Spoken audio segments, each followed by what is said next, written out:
Hello दोस्तों, एक बार फिर से स्वागत है आप सभी को हमारे YouTube channel study point coaching में बने रहने के लिए। दोस्तों, आज के वीडियो में हम आपको क्लास 10th का इकोनॉमिक्स का ऑब्जेक्टिव क्वेश्चन बताऊंगा। आप लोग वीडियो को अंत तक देखना और सभी प्रश्नों को याद कर लेना। ये प्रश्न आपकी मैट्रिक एग्जाम के लिए काफ़ी इंपॉर्टेंट रहेगा। आप लोग वीडियो को जरूर अंत तक देखना। तो चले दोस्तों, देर न करते हम वीडियो को स्टार्ट करते हैं। तो वीडियो को स्टार्ट करने से पहले हम आपको बता दें, सेट इकोनॉमिक्स के सेट दूसरा है। ये सेट इकोनॉमिक्स के दूसरा है, सेट नंबर 2। तो चलिए, पहला प्रश्न है आपका कि गैर संस्थागत वित्त प्रदान करने वाले सबसे लोकप्रिय साधन है। क्वेश्चन पहला है कि गैर संस्थागत वित्त प्रदान करने वाले सबसे लोकप्रिय साधन है। तो सही जवाब होगा आपके ऑप्शन नंबर बी, यानी महाजन। क्वेश्चन नंबर दूसरा है कि इनमें से कौन संस्थागत वित्त के साधन है। तो सही जवाब होगा आपके ऑप्शन नंबर सी, यानी व्यावसायिक बैंक। व्यावसायिक बैंक क्या है? वो वित्त के साधन है। इसके बाद क्वेश्चन नंबर तीसरा है, तीसरा प्रश्न है कि भारत के केंद्रीय बैंक कौन है। क्वेश्चन नंबर तीसरा है, भारत के केंद्रीय बैंक कौन है।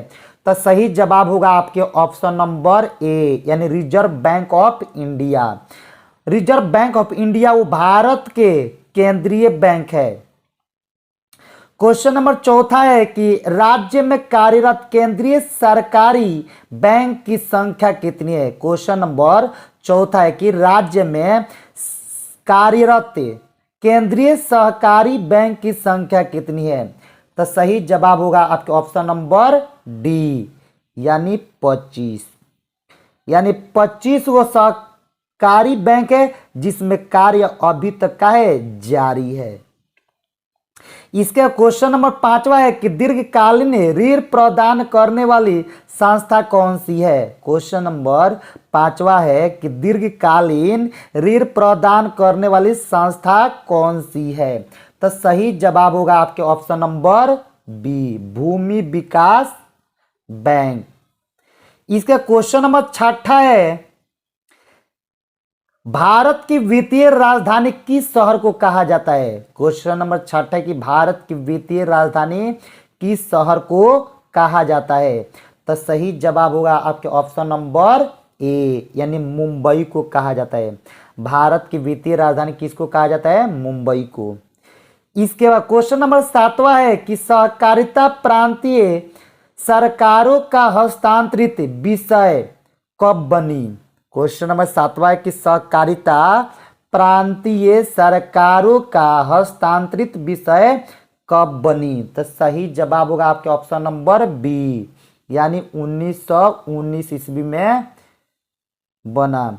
इसके बाद क्वेश्चन नंबर 8वां है, 8 नंबर प्रश्न के देश में अभी कार्यरत क्षेत्रीय ग्रामीण बैंकों की संख्या कितनी है। क्वेश्चन नंबर 8वां, देश में अभी कार्यरत क्षेत्रीय ग्रामीण बैंकों की संख्या कितनी है। तो सही जवाब होगा आपके ऑप्शन नंबर डी, यानी 196।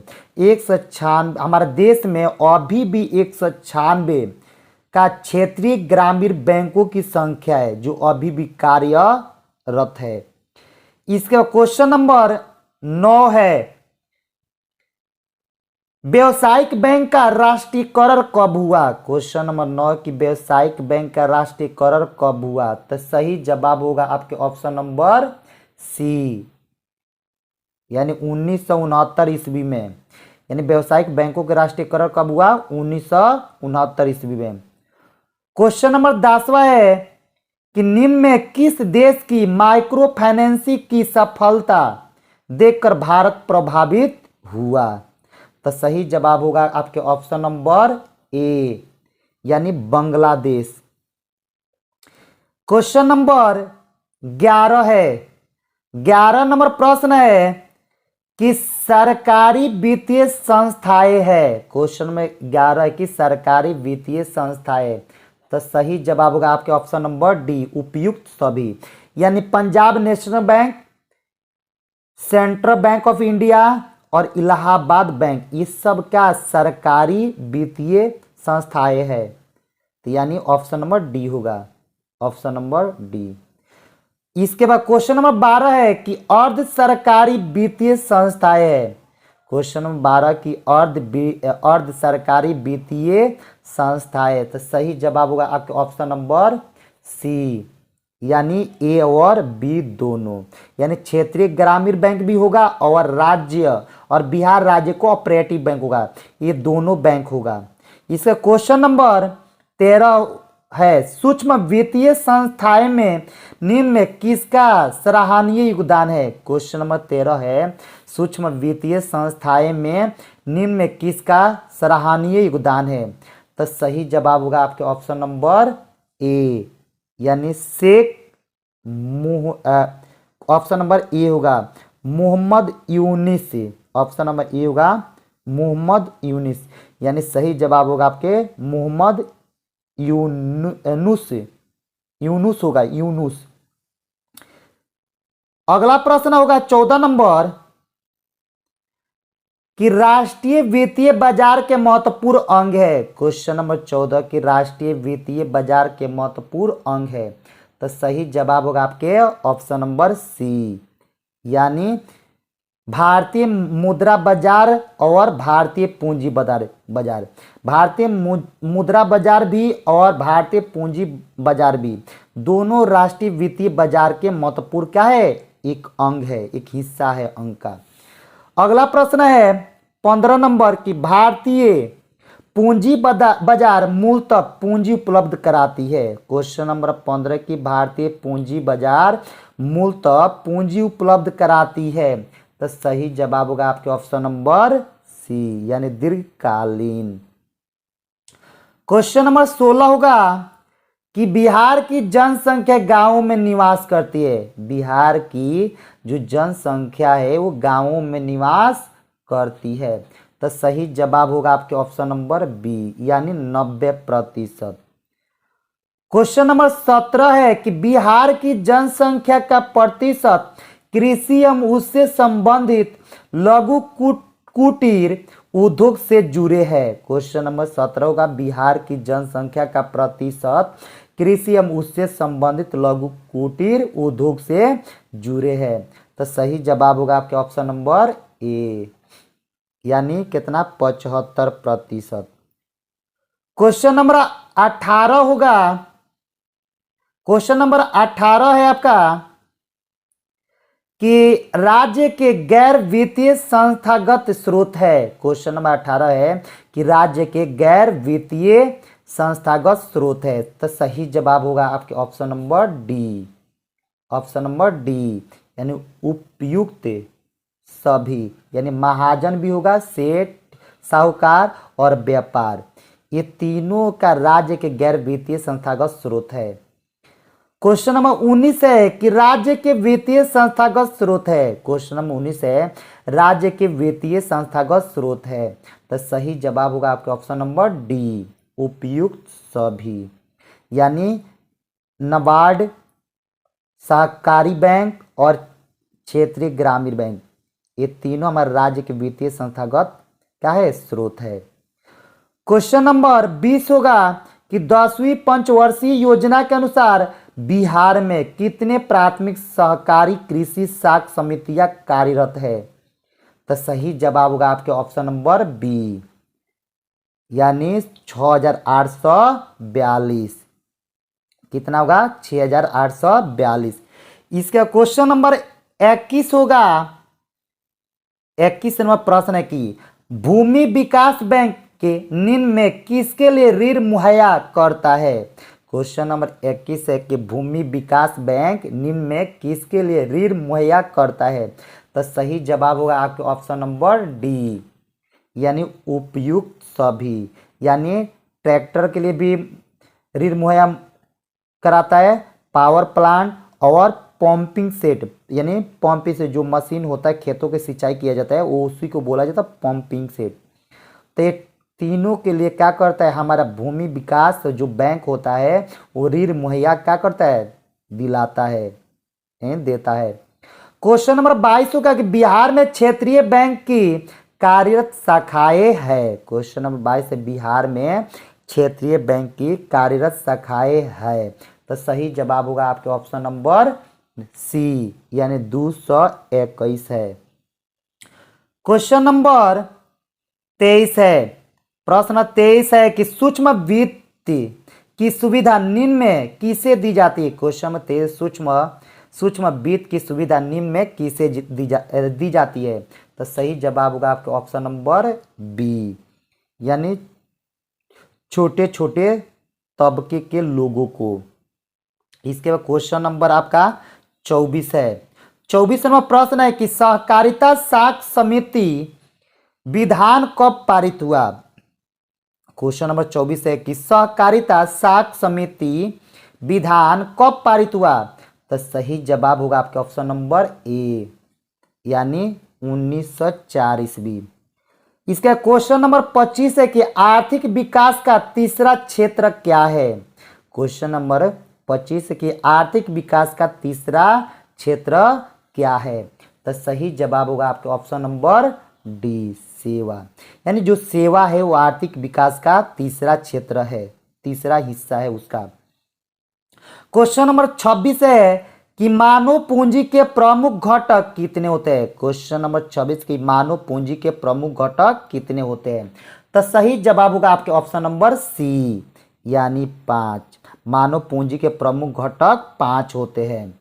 इसके क्वेश्चन नंबर 27 है कि कौन बीमारू राज्य नहीं है।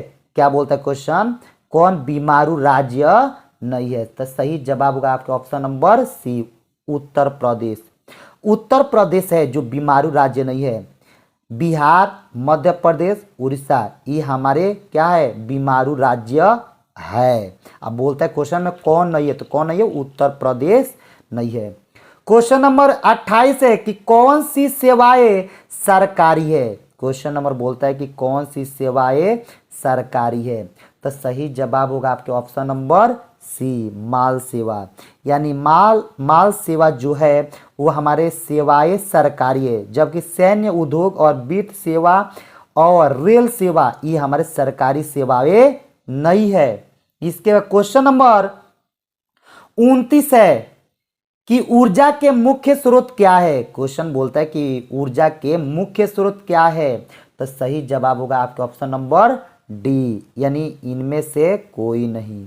यानी हमारा कोयला, विद्युत, पेट्रोलियम ये ऊर्जा के मुख्य स्रोत नहीं है। इस क्वेश्चन में बोलता है ऊर्जा के मुख्य स्रोत है। तो सही जवाब होगा आपके ऑप्शन नंबर क्या, डी, यानी ऊर्जा के मुख्य स्रोत इनमें से कोई नहीं है। इसका क्वेश्चन नंबर 30 है कि आर्थिक विकास के क्षेत्र है। क्वेश्चन नंबर 30 बोलता है कि आर्थिक विकास के क्षेत्र है। तो सही जवाब होगा आपके ऑप्शन नंबर डी, उपयुक्त सभी। यानी कृषि, उद्योग और सेवा ये तीनों हमारा आर्थिक विकास के क्या है, क्षेत्र है। इसके बाद क्वेश्चन नंबर 31 है। प्रश्न 31 के निम्न में किसे आर्थिक विकास का प्राथमिक क्षेत्र कहा जाता है। क्वेश्चन नंबर 31 बोलता है कि निम्न में किसे आर्थिक विकास का प्रथम क्षेत्र कहा जाता है। तो सही जवाब होगा आपके ऑप्शन नंबर ए, यानी कृषि। जो कृषि है हमारा क्या है, आर्थिक विकास का प्रथम क्षेत्र कहा जाता है। कृषि को आर्थिक विकास का प्रथम क्षेत्र कहा जाता है, जबकि उद्योग और विज्ञान और खनन को नहीं कहा जाता है प्राथमिक क्षेत्र। इसका क्वेश्चन नंबर 32 है कि निम्न में किसे आर्थिक विकास का द्वितीय क्षेत्र कहा जाता है। क्वेश्चन नंबर 32 बोलता है कि किसे आर्थिक विकास का द्वितीय क्षेत्र कहा जाता है। तो सही जवाब होगा आपके ऑप्शन नंबर बी, यानी उद्योग। जो उद्योग होता है वो आर्थिक विकास का द्वितीय क्षेत्र होता है, जबकि क्या कृषि, सेवा ये क्या है, हमारे आर्थिक विकास के द्वितीय क्षेत्र नहीं है। इसके बाद क्वेश्चन नंबर 33 है कि निम्न में किसे आर्थिक विकास का तृतीय क्षेत्र कहा जाता है। क्वेश्चन नंबर 33 बोलता है कि निम्न में किसे आर्थिक विकास का तृतीय क्षेत्र कहा जाता है। तो सही जवाब होगा आपके ऑप्शन नंबर ए यानी सेवा। यानी सेवा जो है आर्थिक विकास का तृतीय क्षेत्र है, जबकि उद्योग और कृषि का आर्थिक विकास के तृतीय क्षेत्र नहीं है। तो इसके बाद क्वेश्चन नंबर 34 है, सेवा क्षेत्र का सकल घरेलू उत्पाद में योगदान है। क्वेश्चन नंबर 34 बोलता है कि सेवा क्षेत्र का सकल घरेलू उत्पाद में योगदान है।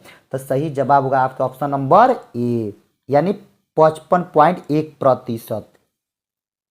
इसका क्वेश्चन नंबर 35 है कि सकल घरेलू उत्पाद में कृषि क्षेत्र का योगदान है। क्वेश्चन नंबर 35 बोलता है सकल घरेलू उत्पाद में कृषि क्षेत्र का योगदान है। तो सही जवाब होगा आपका ऑप्शन नंबर ए यानी 18.5% का सकल घरेलू उत्पाद में कृषि क्षेत्र का है योगदान है, उसका मदद है।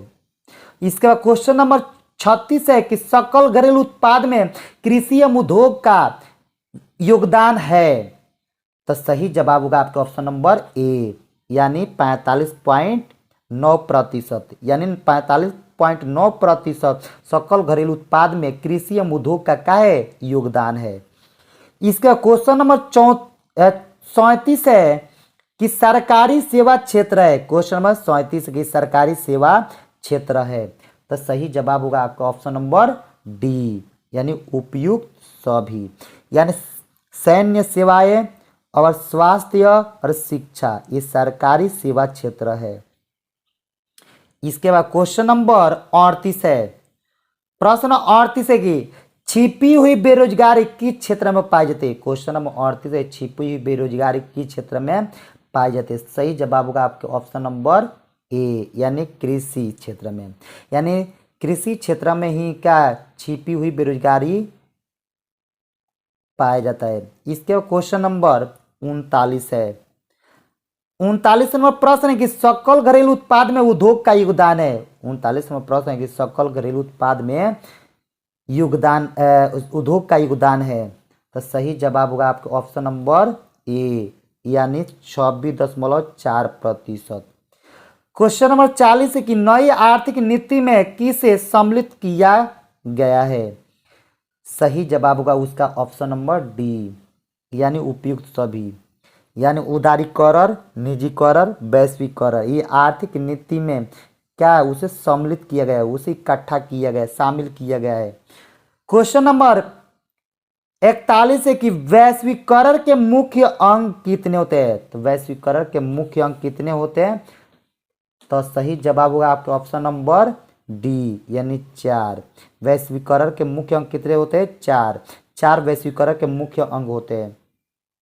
इसका क्वेश्चन नंबर 42 है कि इनमें से कौन बहुराष्ट्रीय कंपनी नहीं है। बोलता है क्वेश्चन नंबर 42 कि इनमें से कौन बहुराष्ट्रीय कंपनी नहीं है। तो सही जवाब होगा इसके ऑप्शन नंबर सी यानी पार्ले। जो पार्ले है ना तो बहुराष्ट्रीय कंपनी नहीं है। पोर्टर्स मोटर्स से सैमसंग और कोको कोला ये बहुराष्ट्रीय कंपनी, जबकि का पार्ले ये बहुराष्ट्रीय कंपनी नहीं है, इसलिए ऑप्शन नंबर सी होगा। क्वेश्चन नंबर 43 बोलते हैं वैश्वीकरण का अर्थ है। तो वैश्वीकरण का अर्थ है, सही जवाब होगा आपके ऑप्शन नंबर बी यानी वैश्वीकरण का अर्थ है व्यापार, पूंजी, तकनीक, हस्तांतरण, सूचना प्रवाह द्वारा देश की अर्थव्यवस्था का विश्व अर्थव्यवस्था के साथ समन्वय। इसका क्वेश्चन नंबर 44 है कि पार्ले समूह के थम्स अप ब्रांड को किसे बहुराष्ट्रीय कंपनी ने खरीद लिया। क्वेश्चन नंबर 44 बोलता है पार्ले समूह के थम्स अप ब्रांड को किसे बहुराष्ट्रीय कंपनी ने खरीद लिया। तो सही जवाब होगा आपके ऑप्शन नंबर ए यानी कोको कोला। कोको कोला ने क्या कर लिया, पार्ले समूह के थम्स अप ब्रांड को बहुराष्ट्रीय कंपनी ने खरीद लिया। इसके बाद क्वेश्चन नंबर 45 है कि वैश्वीकरण का अर्थ निम्न में से किसके प्रवाह से होता है। तो सही जवाब होगा आपके ऑप्शन नंबर डी यानी उपयुक्त सभी, यानी पूंजी, वस्तु, प्रौद्योगिकी एवं विचार ये वैश्वीकरण का अर्थ है, जिसके प्रवाह से ये माने पूंजी, वस्तु, प्रौद्योगिकी एवं विचार के प्रवास होता है। इसके बाद क्वेश्चन नंबर आपका 46 है, प्रश्न 46 के वैश्वीकरण के अंतर्गत निम्न में किसे शामिल किया गया है। क्वेश्चन नंबर 46 के वैश्वीकरण के अंतर्गत निम्न में किसे शामिल किया गया है। तो सही जवाब होगा आपका ऑप्शन नंबर डी, उपयुक्त सभी, यानी उदारीकरण, निजीकरण और वैश्वीकरण, ये वैश्वीकरण के अंतर्गत उसे क्या कर लिया गया है, शामिल कर लिया गया है। इसके क्वेश्चन नंबर 47 है कि वैश्वीकरण के आधार है, तो वैश्वीकरण के आधार है, सही जवाब होगा आपका ऑप्शन नंबर डी, यानी उपयुक्त सभी, यानी व्यवसाय संबंधी अवरोधों और पूंजी का निर्बाध प्रवाह और श्रम का निर्बाध प्रवाह, ये क्या है, तीनों वैश्वीकरण के क्या है, आधार है। इसके क्वेश्चन नंबर 48 है कि निवेश के अंतर्गत शामिल है, तो निवेश के अंतर्गत कौन शामिल है, तो सही जवाब होगा आपके ऑप्शन नंबर डी, उपयुक्त सभी, यानी भूमि खरीद, भवन, मशीन एवं अन्य उपकरण में लगाई पूंजी, ये निवेश के क्या है, अंतर्गत शामिल किया गया है। इसके क्वेश्चन नंबर 49 है, आपको 49 नंबर प्रश्न है कि वैश्वीकरण को संभवतः बनाने वाले कारक है, तो वैश्वीकरण के बनाने वाले कारक कौन है, तो सही जवाब होगा आपका ऑप्शन नंबर सी, यानी ए और बी दोनों। प्रौद्योगिकी में प्रगति और सूचना एवं संचार का विकास, ये वैश्वीकरण को संभव बनाने वाला क्या है, कारक है। क्वेश्चन नंबर 50 है कि विश्व व्यापार संगठन की स्थापना कब हुई, तो सही जवाब होगा आपका ऑप्शन नंबर सी, यानी 1995 से विश्व व्यापार संगठन की स्थापना 1995 ईस्वी में हुई। तो दोस्तों ये क्वेश्चन काफ़ी इंपॉर्टेंट रहा आज के वीडियो में, ये आप लोग जल्द ही उसे याद करिए, एग्जाम से रिलेटेड एक क्वेश्चन है, ये बार बार एक क्वेश्चन पूछा जाता है, आप लोग क्या पक्का इसी क्वेश्चन आपको फिर एग्जाम में टच करेगा, इसलिए आप लोग याद कर लीजिएगा। जय हिंद, जय भारत।